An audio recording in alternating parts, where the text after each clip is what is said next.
днес сред нас. Герои славни и обичани, премени лични, дошли от приказки и книжки, разказващи за хитри мишки, за глупави котараци, с дълги мустаци, за спящи красавици и пирати с брадавици, за храбри принцове и ловни войници, умиращи за любовта в огъня на пеща, за малката Ида и нейните красиви цветя, за чудни страни и сини морета, за странни хора с бомбета.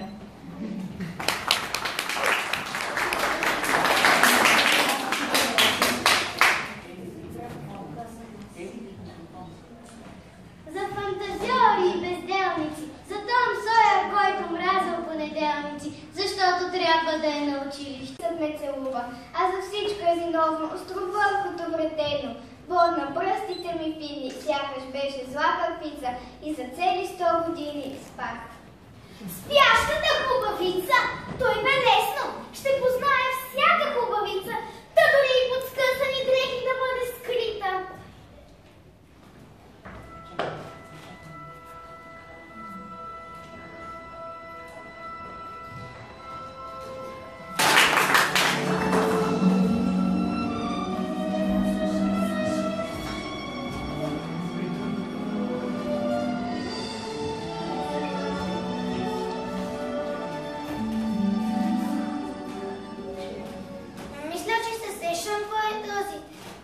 Но за по-сигурно да видим, да чуем как ще се представи. Моята роля е последна. Момче с миглящо сърчице.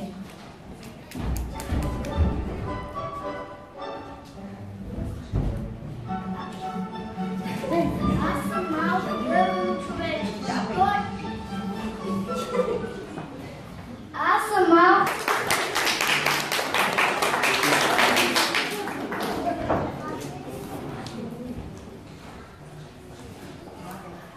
Далечината нещо червенее и скача и се смее.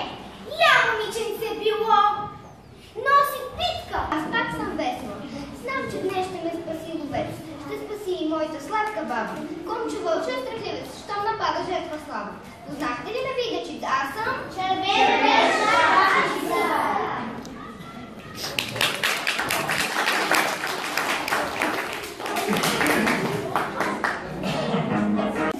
Гора се крия, имам вик на куче, но не лая, а страшно вия.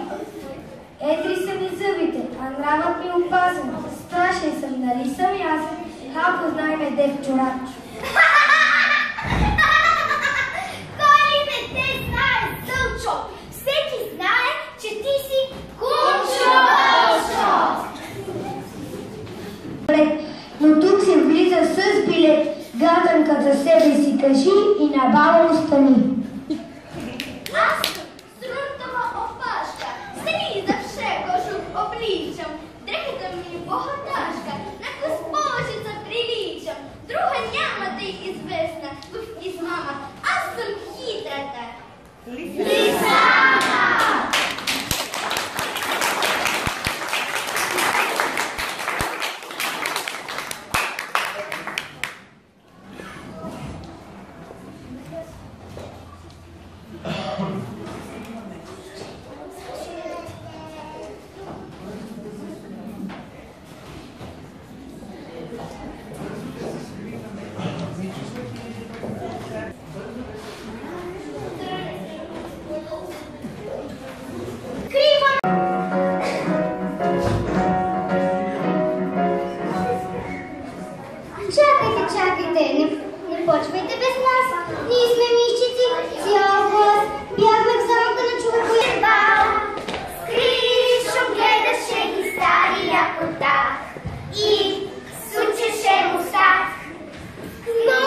Идва лятната ваканция!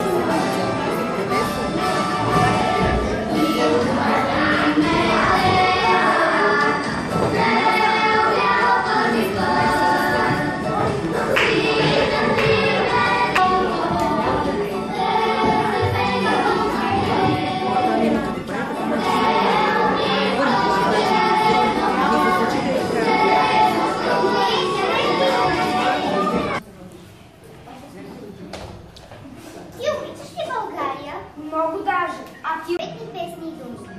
Ние сме частица от България. Една единствена като сърцето. България започва с всеки от нас. С нашия живот, с нашата смърт. България започва майчината ласка. От прага на родния дом.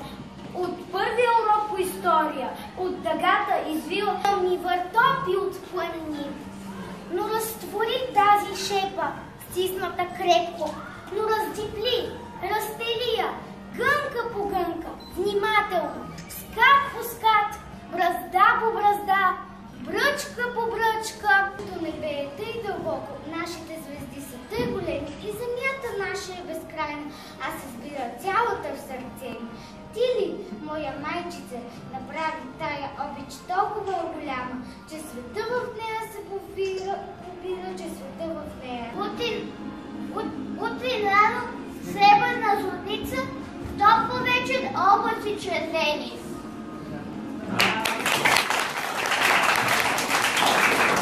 нашето небе е дълбоко. Нашите звезди са тъй големи и земята наша е безкрайна, а събира цялото в сърце ми.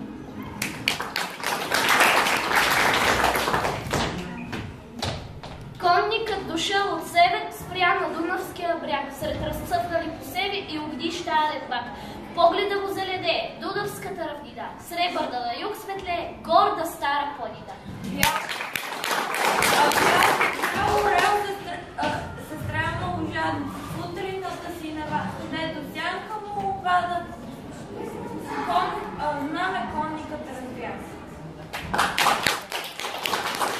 Дете, с моя край се аз гордея, златно жито тук расте, стара планина си не е. Тук в нашата страна някога живял Паиси, непрогледна тъмнина, то история написва. Били се за свободата, с пушки, с бойни знамена, с Ботевлевски кранчати.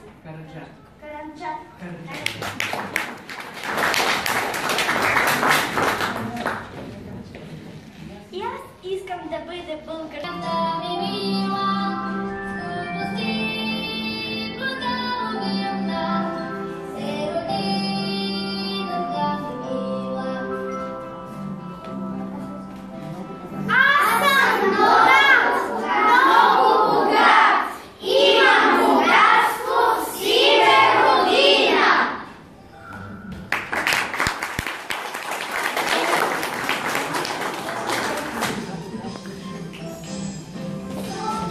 Когато казва Шипка, прав стани, защото Шипка е за теб светлини, тя озарява миналите дни и утрото на твоята родина. Стани пред подвига неизмерим на хилядите храбри руски брати, дошли от Киев, от Ростов, от Крим, за да загинат тук за свободата.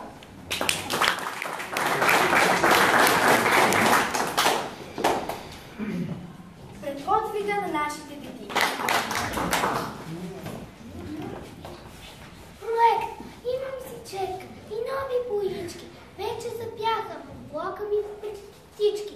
Рози шипой от цветни градини. Тук друга руват с сини лавини.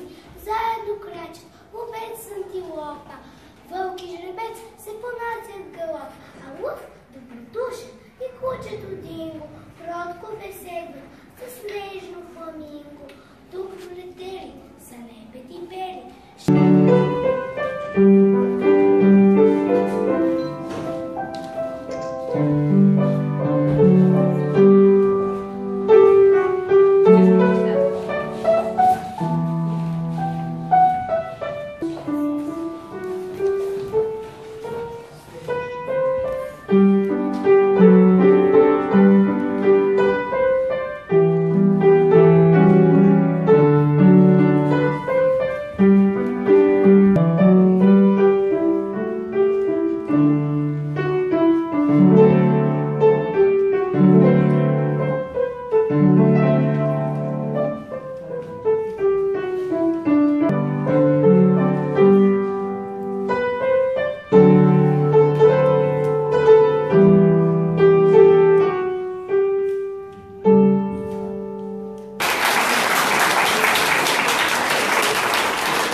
нашето тържество.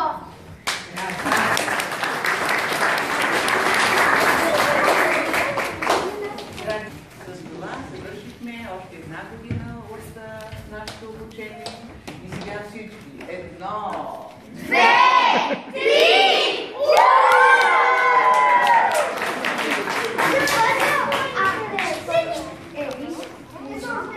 Пълната се неусетно тази учебна година, през която вие се учихте отлично и резултатите, драги родители, не закъсняха. Класът завършва 3-ти клас с успех отличен 5,81.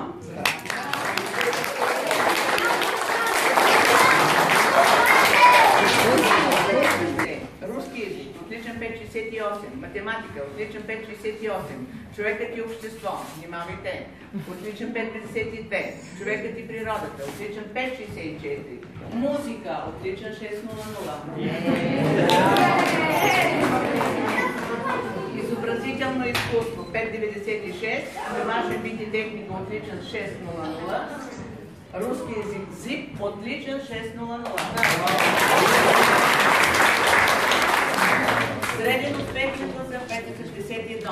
Следващата година при малките матури само 6,00.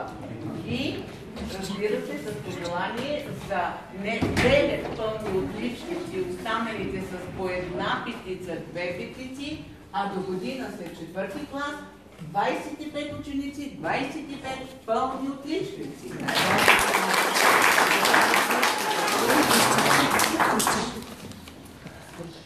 Сега ще ви раздам бележниците, така както Може ли, госпожо Петрова, може ли само да кажете така? Да, айде. Моята учителка, когато за пръв път страхливо аз в класната стая надникнах, да и ласкаво вие ме погалихте, че в същия миг ви обикнах. Когато несръчните пръсти се мъчат да пишат на стил, вие сведене кротко над мене ми вдъхнахте вяра и сила. С тебе разбрах, че щом учиш, урокът е винаги лесен, че винаги трябва да бъдат другарите искрен и честен. Научете ме да обичам от ранните детски години горите, полята и всичко, което наричам родина. Аз много неща ще забравя, но теб ще забрави ли? Няма. В сърцето си твое име, до име пазя на мама.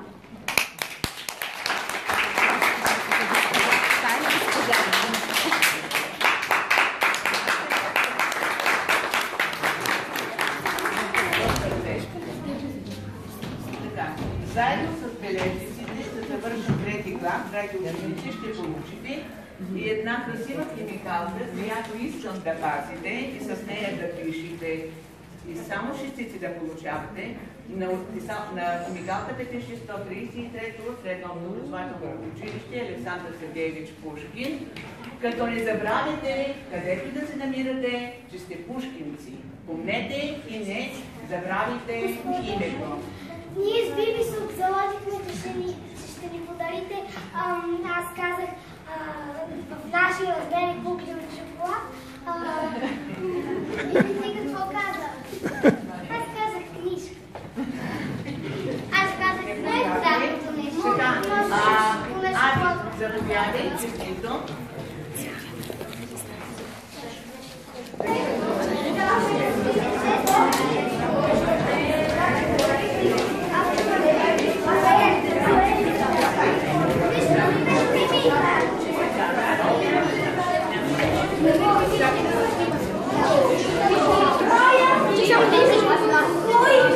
Ела поблизо.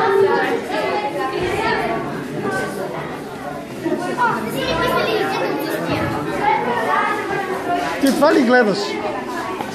Аз... Елате с тия сбележки. Елате с тия. Застанете с тия сбележки. Извади от него вече тази химикалка.